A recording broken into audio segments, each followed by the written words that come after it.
right, we're back, and so this album is number 57 on our list. It's Freak Out by the Mothers of Invention. It was released in 1966.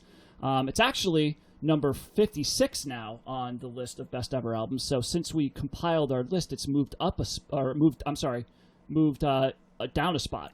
So it moved up a spot from when we covered it, or when we originally came up with a list. So they're doing better than a couple months ago. It was number 5 in 1966 and number 440 overall, and it's the debut album from the Mothers of Invention. So I did a little bit of history of Mothers of Invention in the previous podcast. I think that was maybe 3 or 4 episodes ago.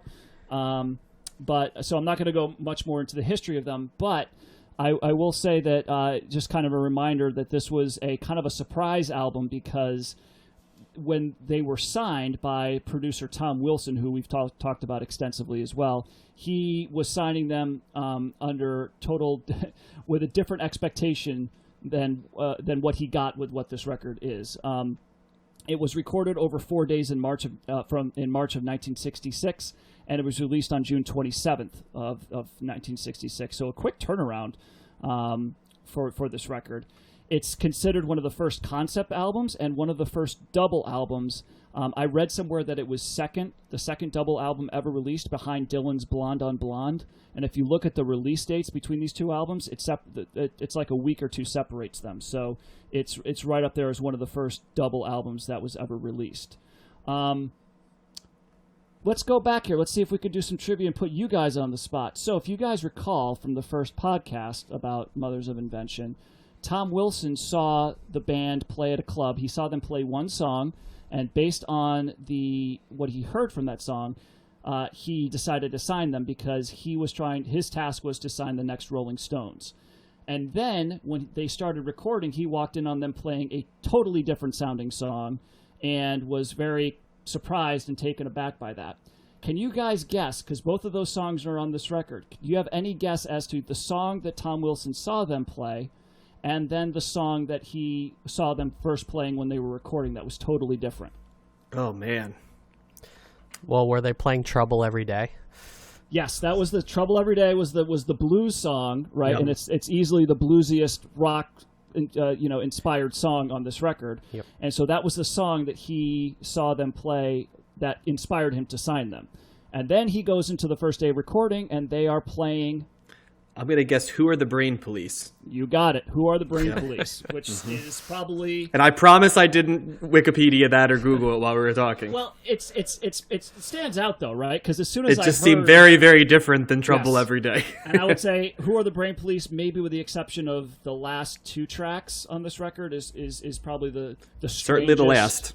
Yes. The last one's not even a song, really. Unless you like screaming monsters. Yeah, it's right. Exactly. It's like exactly.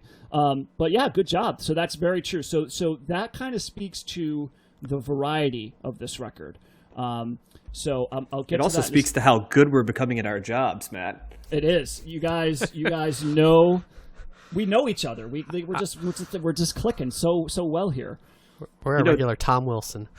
And Tom Wilson, by the way, is a combing the stacks in his own right as pretty much the only African-American producer of renown throughout the 60s. He's a fascinating dude who's always dressed in an incredible suit when you see pictures of him, just as an FYI. So, yeah, Matt, if you want a homework assignment. Okay, I will look at his suits and I will tell you who was his tailor. But yeah, Tom Wilson is a combing the stacks legend, turning into, at least anyway. He is. First ballot. First ballot Hall of Fame, CTS. So this record is a satire. Surprise, surprise. Frank Zappa's doing a satire. Seen as a satire of Zappa's perception of American pop culture and the freak scene of Los Angeles. Classic Rock magazine named it one of the top 50 albums that built prog rock, which I didn't think of that when I was listening to this record as like a prog rock album, but after reading that, it seemed to make some sense. I see what they're saying with that, because the structures of these songs and just the variety of what they're doing, it does come off as slightly proggy, I think. There were 3 singles that were released with this record: How Could I Be Such a Fool, Trouble Coming Every Day, and Motherly Love. And then I've just got a couple of quotes about this record, which I found were interesting.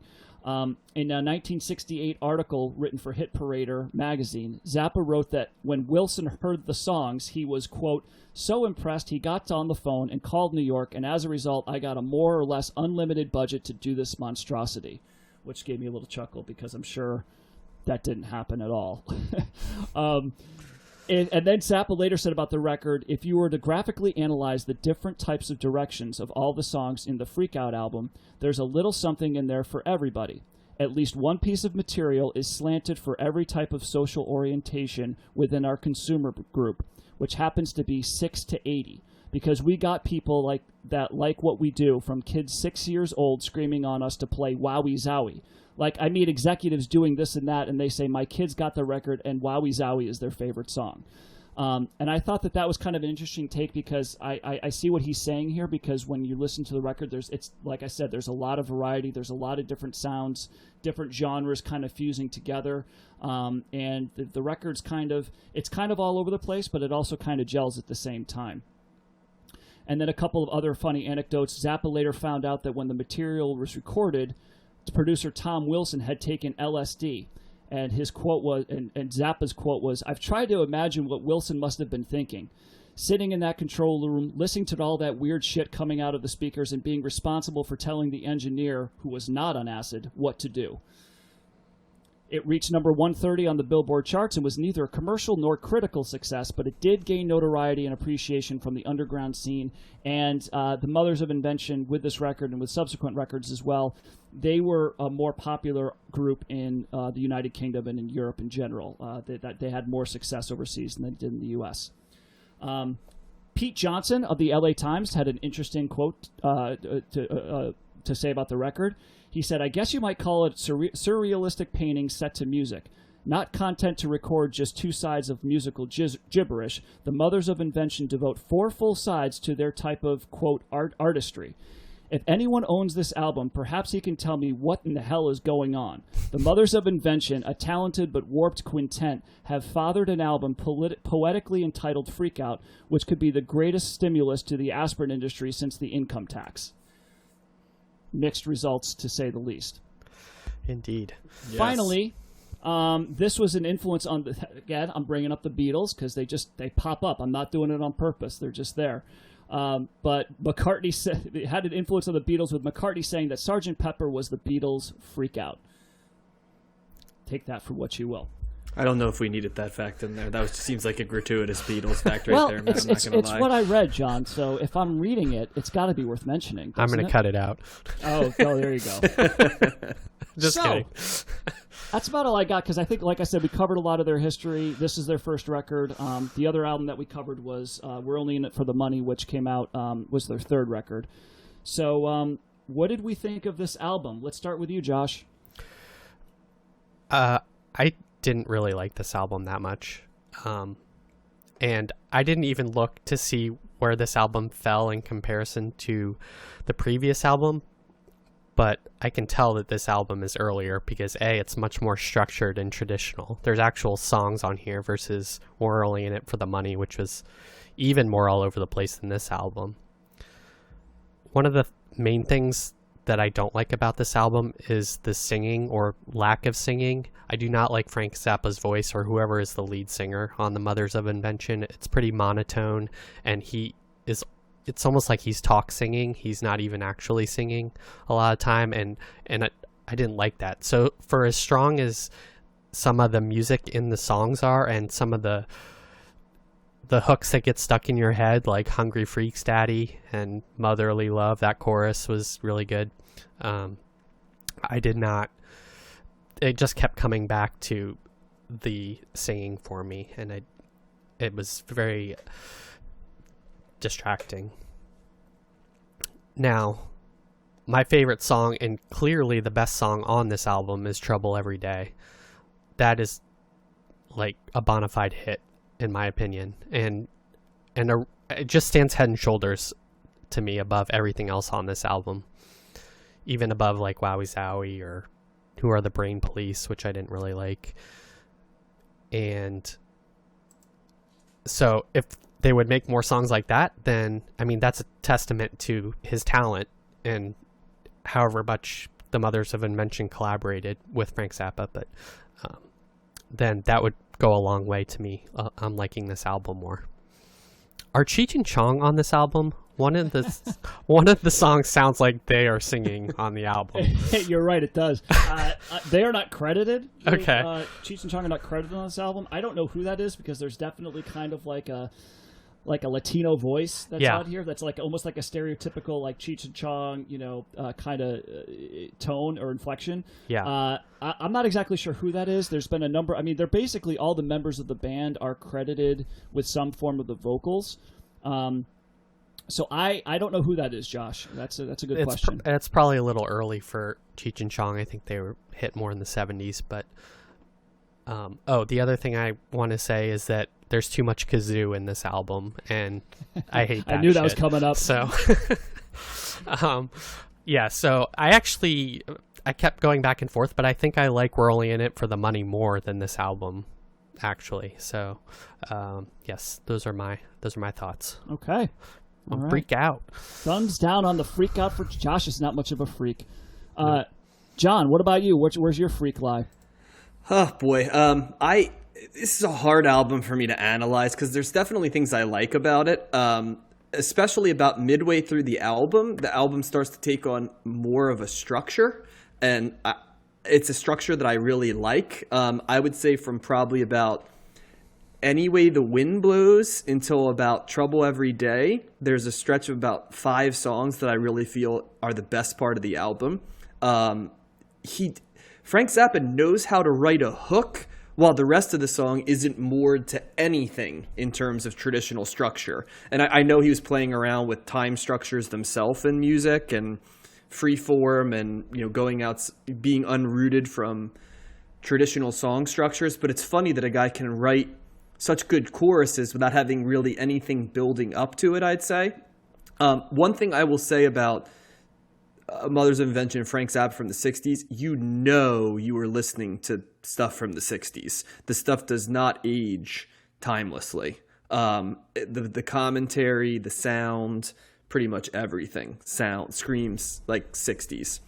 I will say, I never in a million years thought that when I would talk about how much I like doo-wop, that it would be in the context of Frank Zappa. But he has several songs that are doo-wop that I actually really like. And I know that some of them are designed to be tongue-in-cheek. But I also know that he did like doo-wop, but he hated sort of what the songs were about. Mm-hmm. And you could tell he listened to a ton of it because he does solid doo-wop type songs. So it's just too long. It's too long. An hour is too long for this album. There's too much filler. I know it's ambitious. I think even Frank Zappa himself would probably, if you gave him Truth Serum, say this album was too long and maybe even by design.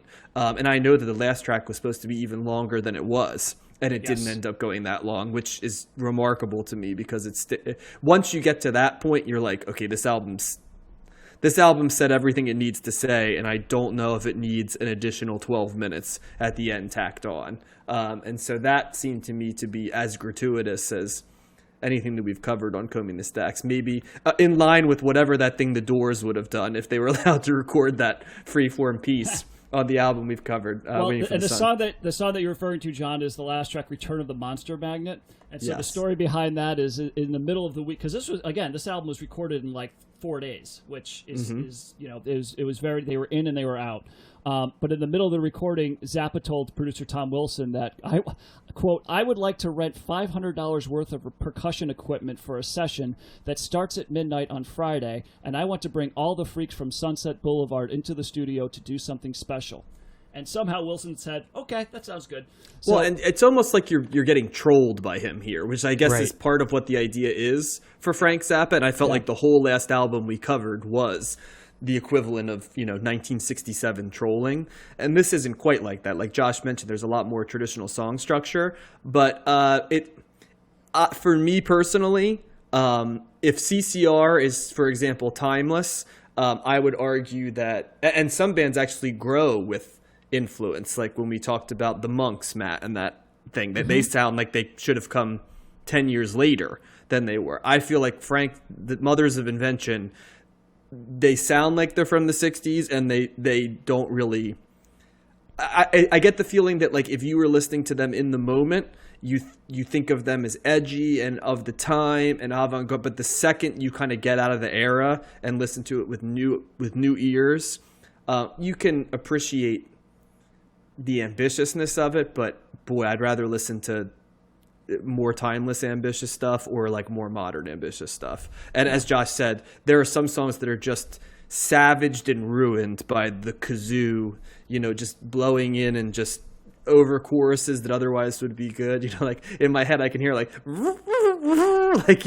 that one riff he played over and over again in a couple different songs, and you're like, oh, if it was in one song, sure, but once it gets to the fourth song with kazoo in it, it's like, okay, enough. So, but Matt, what about you? I actually don't know how you'd feel about this album. It is one you covered, which usually means you like it more than you normally would, even if you would normally hate it. But it also, I don't know. What's your take? So I was surprised and pleasantly surprised early on to hear that structure being there, right? Because even though I appreciated we're only in it for the money, I agree. I think part of our assessment, and I think, John, you were the first one to say it, was that it didn't have a whole lot of re-listenability. Like, I think there's an appreciation for what it is, but it's not something I'm going to go back to, right? So when I first started listening to this, I'm like, okay, songs like that are like 2, 3, 4 minutes long. Yep. That are rooted in something. Okay, so I was first. My initial reaction was, okay, now this is something I can kind of listen to. And a little bit of trivia for the listeners. It is. John, what did you say? I was going to say that I grade all of the albums out of 60, and one of the 6 categories I use is re-listenability. And the first Mothers of Invention album was one of 2 albums that earned a solid 0 on the re-listenability, along with Chelsea Girl from last week. So to give you an idea on that, I was going to say it's got to be. Now Nico. it scored much better than Nico, but at the same time, the re-listenability was a zip for me. Yeah. Which, let's say if you're not going to listen to it again, then it's basically that's the defining characteristic, right? Yeah. But yeah. Anyway, so I did like this album, and I listened to it a lot. It's one of those things that I knew early on. With albums like this is not something for me anyway that I can listen to a couple of times and feel like I have a grasp on it. There's so much going on here with the different sounds and the background things. I like listening to stuff like this on headphones, which I've been trying to do more and more. So I feel like I really gave this album a fair shake listening wise. And there's certainly some throwaway stuff. Like there's no way that I want to listen to the Return of the Son of the Monster Magnet, the 12-minute last track, which is just noise, right? I didn't really want to listen to It Can't Happen Here, which is the song before that. That's just like kind of a little bit more structure, but kind of just whatever. They're just playing around. It sounds like they're kind of goofing around. But there's a solid section here, the middle part of this album.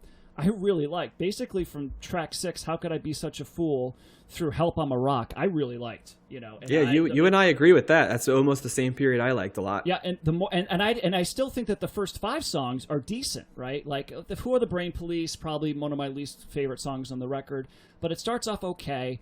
And I think that that's one of the things I did like about this record is that it gets better as it goes along. I mean, you can stop after before the last 2 tracks come on, as far as I'm concerned, but records that kind of build and get better as they go on, I have a special appreciation for.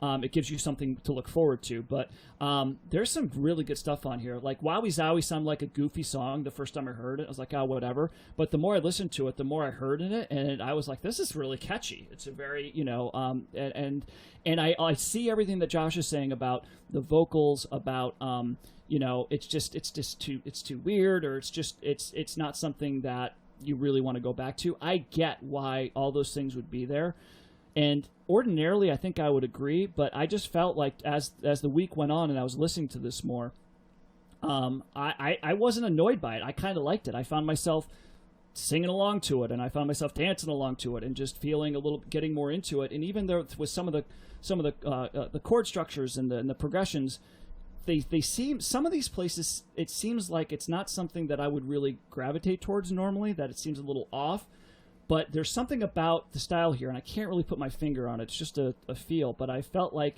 it ended up working for me. I don't know if I'm going to, this is going to be something I play over and over again, but I could definitely see myself going back to this, and I absolutely like this better than We're Only in It for the Money.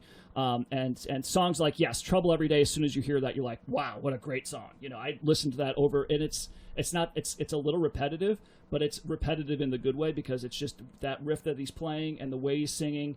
It's so good. I could listen to 5 more minutes of that. So I like this record. I think there's definitely some parts you can skip over, particularly the end, but this is very solid, in particular the middle part. Is it me or just his satire not age well? Because I know in his moment he was considered to be this sharp satirist, but as I listen to it with a modern sensibility, the only thing I compare it to is contemporaries. Like when we listen to those CCR pieces, political commentary, or even the Sly and the Family Stone album, just different albums we've had, they still sound vibrant, right? But a lot of what Frank Zappa's commentary is, I can understand why at the time it was considered cutting, but I don't know if we know more about what he was satirizing now with eyes in the future. But it seems as dated listening to it now as listening to like an Adam Sandler comedy album, or like the Jerky Boys would for like a modern person, right?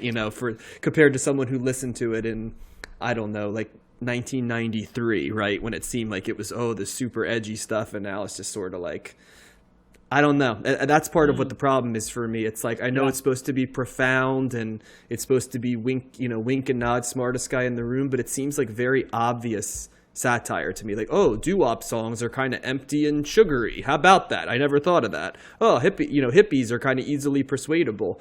I felt like that Bowie album did a much better job of bringing that across in a way that seemed like sharp satire than this did, which is saying it and then throwing some kazoo in it.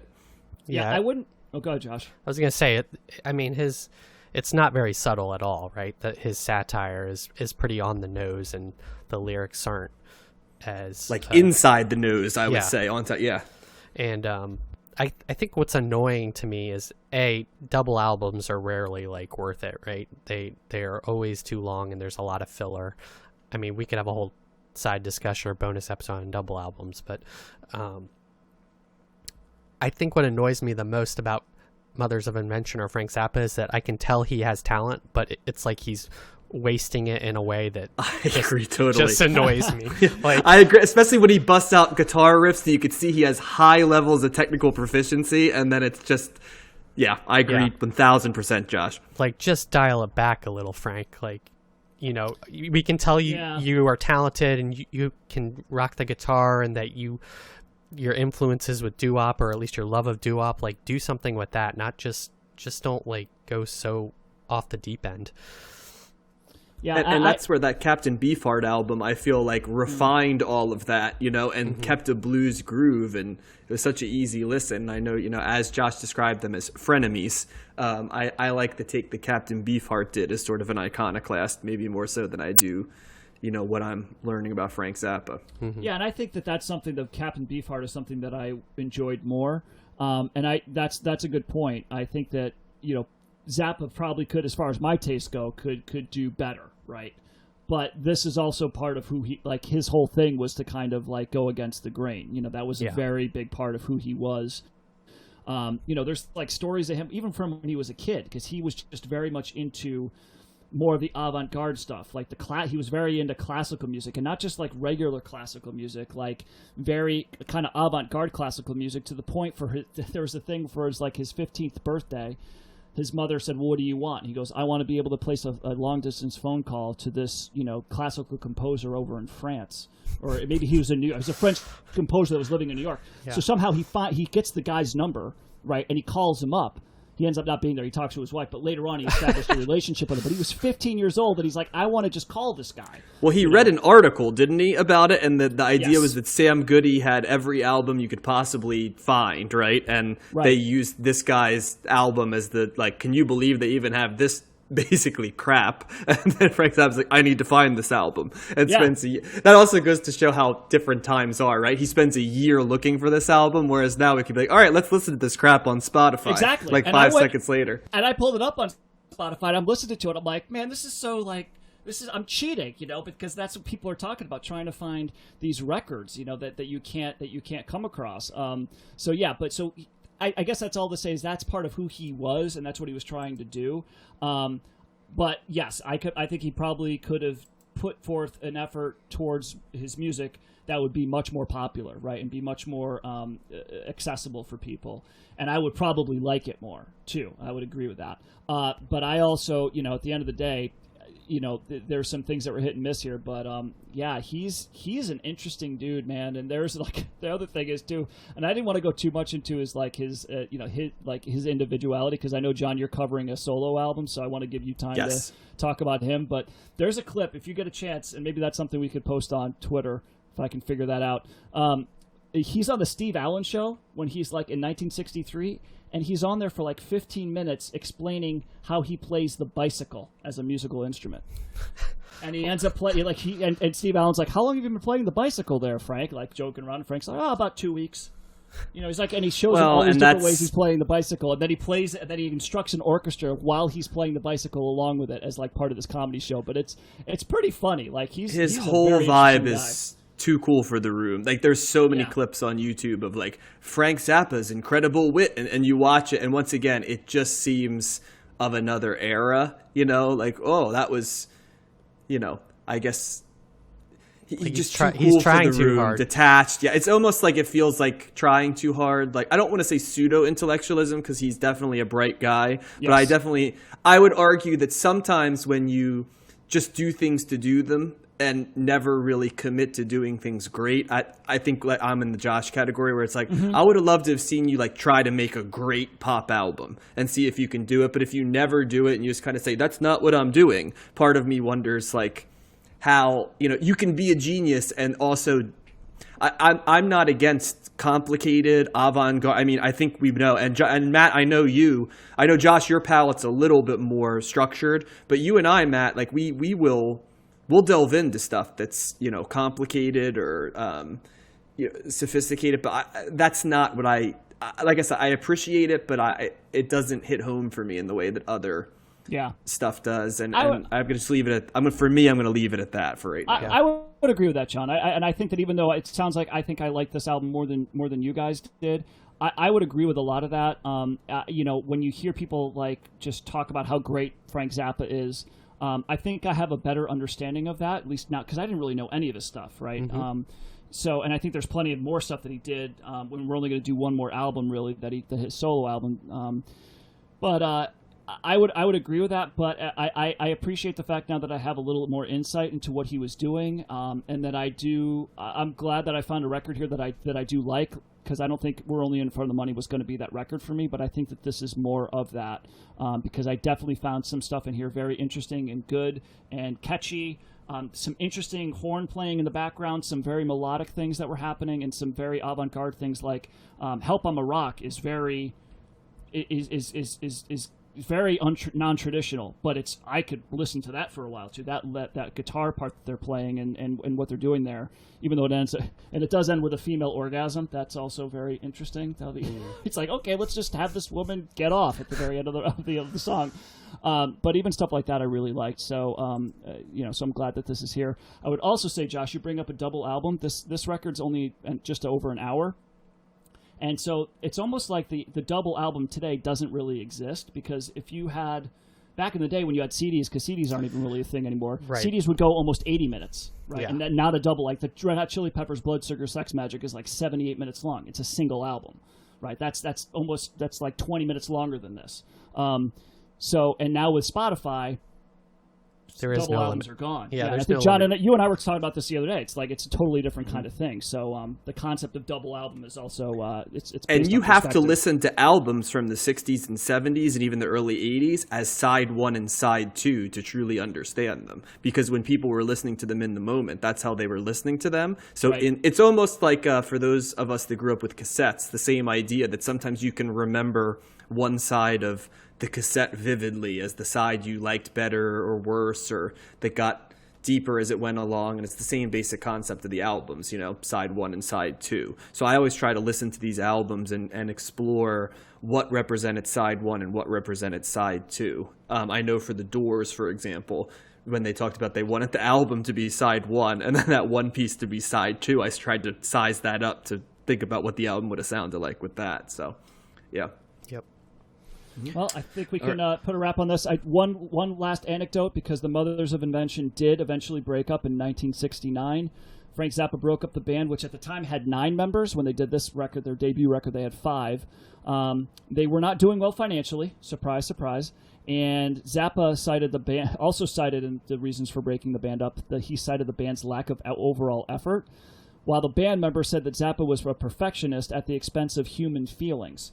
And he was seen as an autocrat, highlighted by the fact that he stayed in a different hotel from the rest of the band when they toured. So there was some, even though they had some animosity during those years, he did play with some of those members. They did contribute to his future records. But next year, in 1970, he formed a new version of the Mothers with brand new band members. And that band was not the Mothers of Invention. They went back to the original name of the band, which was just the Mothers. So that's that. I would say I would recommend it if you want. This is definitely something better for me as a listen to than We're Only in It for the Money. More straightforward, more structured. I think there's some tracks you can skip, but particularly if you give it number of listens, if you're patient, I think that there's some rewards here that'll pay off for you. Gotcha. And if you remember, by the way, in the Matt and my episode, the bonus episode with the Monkees, if you remember, Frank Zappa appeared on the Monkees twice and wanted Mickey Dolenz to be in his new Mothers of Invention as the drummer, if you remember. So yes, that's right. I forgot about that. There's a clip of him interviewing, of him switching roles with Mike Nesmith, interviewing each other. Which I posted on Twitter a couple weeks ago. Not that you would know, Matt, because you never look at our Twitter. I looked at it. I didn't see that though. I saw the Frank Zappa interview about Avant-Garde though. So. Yes. And then there's the one where he's got the cow and he's talking to Davy Jones, and he's like herding a cow around. But yes, Frank Zappa, thank you for reminding me of that, John. He did appreciate and like the Monkees, and he was friends with them. So he was much more of a Monkees guy than a Beatles guy. As I said before, they're in everything for some. Tom Wilson, and Carole King seem to be everyone to everything in terms of the 60s.